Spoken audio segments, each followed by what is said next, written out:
They are really good for Chinese team, but Hong Kong was a disappointment. Well, what is the name is? Like cringe? After they got smoked. Your pistol call always lose. For one, we are going to destroy the RF setups in the last part. Instead, it was slow. Prepare for hellfire. Loud were returning to form the last time we saw them in the group stage, and Fnatic had everyone scared as they had only lost one game before this event the whole year. Loud pick Ascent, which I was surprised that Fnatic allowed to go through bans, as this is Loud's home map. In the actual match, it was very close. Loud got a 4-0 start, but Fnatic isn't a team to fall easy, and then they managed to win the next 5. Then they traded and got us to a tied game 6-6. Loud won the pistol, and Fnatic won 3 consecutive following their bonus, and took the lead at 9-8. But Loud regained it with a 4 in a row. Then Fnatic won the next 2 and almost sent us into overtime. But in the last round, Kawanzin finds an early 2 kills. Les finds 2 in tree, and Sadak gets a kill on Leo to win the first map. And for those Tarek watchers who just wanted a quality Valorant, it looked like we were heading towards a banked match. But unfortunately, Loud made an example of Fnatic and upset them on Lotus 13-6. Welcome to my world! This is a match people had written off immediately, because Foot were deemed to not be on the level of Paperx.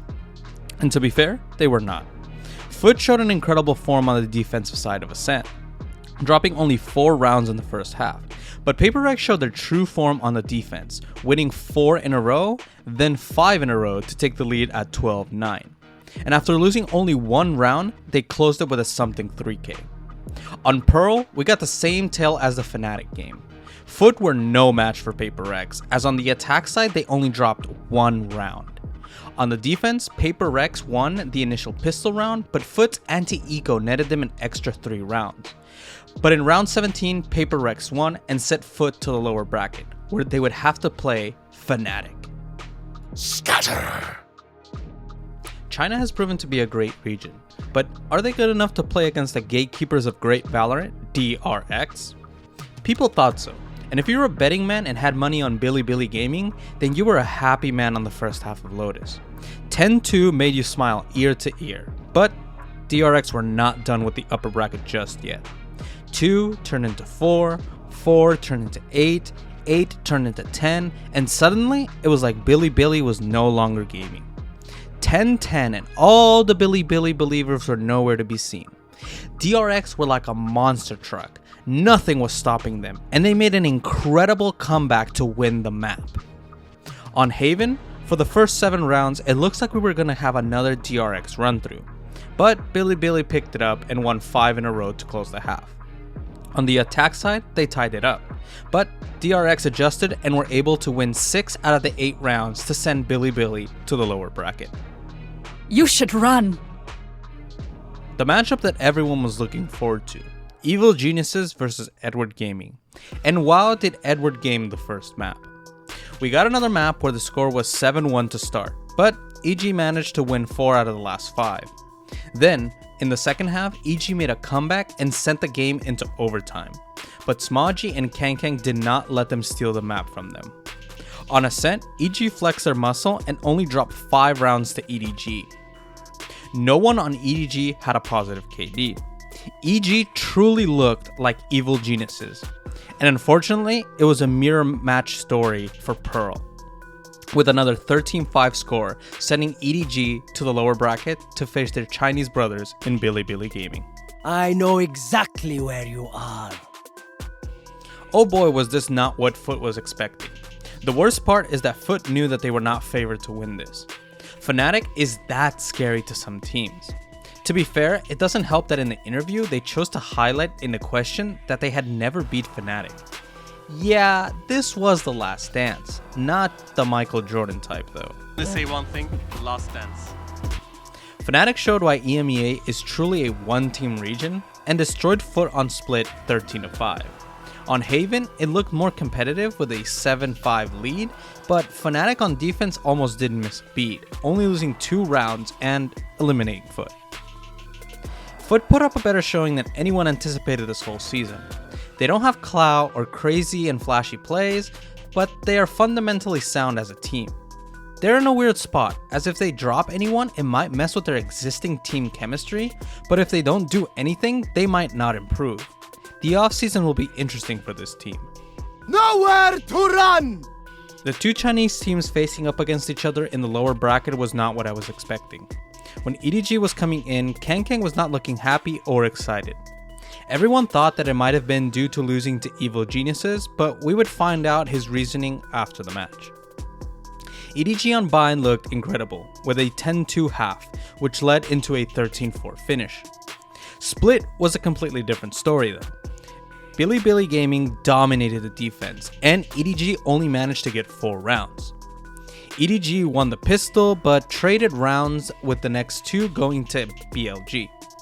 EDG won the following 5, and BiliBili knew that they were close to a tie and won the next 2, only for EDG to send it into overtime. Defense seemed to be favored between these two teams, and the first 3 rounds were defensive rounds, with BiliBili winning the first, then EDG winning the next, and then BiliBili winning the following. But BiliBili's story did not end at Split, as they won on the attack of round 28. We got our second map 3 of the week. Haven was everything you would want from a Valorant game. Back and forth, 2 teams fighting for another day in the tournament and to represent their region. But in the end, after 75 rounds, the honor would go to EDG. After the game, Kankang would say that he was sad that he had to eliminate BiliBili with his own hands. Well, I was very upset when I was facing off against BLG today because I really don't want to eliminate them with my own hands. This is the least thing that I wanted to do. Also, I gotta hand it to BiliBili Gaming. No one expected them to be this good. I'm still in shock of the NRG elimination. It takes a good team to do that, and BiliBili is a good team. They weren't the bottom feeders people were expecting them to be, and YZ is legit rising up to be a great player. I expect to see them at the next Masters. You will not kill my allies! Loud vs Paperx was a roller coaster of emotions for fans of both of these teams. On Lotus, we got the classic people expected.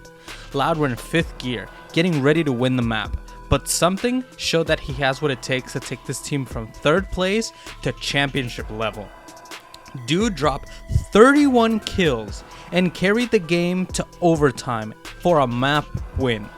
Then, on map 2, Les said, "Segura minha cerveja," and dropped his best map ever, with a 24/7 KD to get a whopping 424 ACS, the highest I've ever seen in VCT.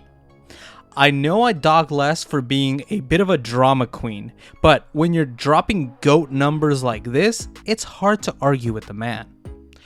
In the following map, Aspas dropped a 2714 KD, more kills than Les, but a lower KD, and ACS. Despite his incredible efforts, Paperx were just a better team that day, and closed the map 13-10, sending Loud to face off against EDG in the lower bracket. Joke's over! You're dead! In typical EG fashion, some statements were made by Boostio, and he said that they were going to destroy DRX. And you know what? Maybe, just maybe, EG are right. But part of me wanted to deny this belief, and my goodness, DRX looked bad. 8-4 on Fracture to start off, with a fake comeback, and then Boostio's destruction began. Lotus was just pathetic by DRX. Dudes flopped over and died. Forget it. I believe what EG say from now on. They have proven they are elite. If you destroy the team that places 6th to 4th range, then you deserve to be in the conversation for best teams in the world. EG isn't getting lucky anymore. They truly are NA's best team. Get out of my way! This was a tough one for me. I really like EG this time around. Kankang had some insane plays during the tournament, but on the other hand, Loud is my number 2 favorite team. The match itself was very exciting, 6-6 at the half, but EDG managed to close it out on Bind. EDG seemed to be another team that hasn't learned that Ascent is Loud's home map, and EDG paid the price. 13-5, with every Loud member having a positive KD and over 200 plus ACS. Haven really was the main event map for this tournament, with EDG putting another banger of a map against Loud, where both teams were pushing each other to the limit, but somehow Kawanzin leveled up and had so many clutch moments. 2 4Ks, 3 3Ks. Smaji and Chichu tried to keep EDG in the map, but Loud were destined to have another Game 3 against Fnatic, this time to see who goes to lower finals.